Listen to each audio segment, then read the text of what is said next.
आज मैं इतिहास की किताबों को पढ़ने वाले छात्रों से कहना चाहूँगा कि इतिहास की किताबों को स्वाहा करो। सब मनगढ़ंत पढ़ा रहे हैं। इतिहास के पन्नों से आज मैं आपको कुछ बताने की चेष्टा कर रहा हूँ।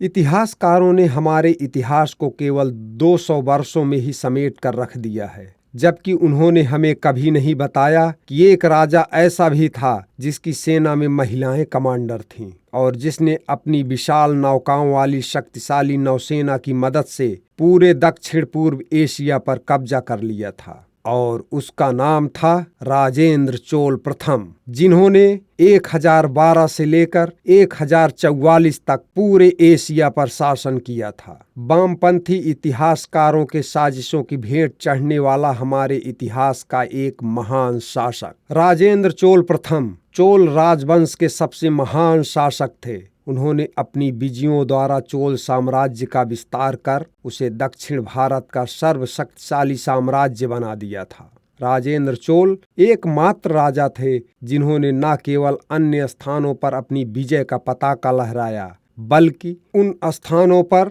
वास्तुकला और प्रशासन की अद्भुत प्रणाली का प्रसार किया जहां उन्होंने शासन किया। सन 1017 ईस्वी में हमारे इस शक्तिशाली नायक ने सिंघल अर्थात श्रीलंका के प्रतापी राजा महेंद्र पंचम को बुरी तरह परास्त करके संपूर्ण सिंघल पर कब्जा कर लिया था। जहां कई महान राजा नदियों के मुहाने पर पहुंचकर अपनी सेना के साथ आगे बढ़ पाने का हिम्मत नहीं कर पाते थे, वहीं राजेंद्र चोल ने एक शक्तिशाली नेवी का गठन किया था, जिसकी सहायता से वह अपने मार्ग में आने वाली हर विशाल नदी को आसानी से पार कर लेते थे। अपनी इसी नौसेना की बदौलत राजेंद्र चोल ने अरब सागर स्थित सदीमंतीक नामक द्वीप पर भी अपना अधिकार स्थापित किया। यहाँ तक कि अपने घातक युद्धपोतों की सहायता से कई राजाओं की सेना को तबाह करते हुए राजेंद्र प्रथम ने जावा, सुमात्रा एवं मालदीव पर भी अधिकार कर लिया था।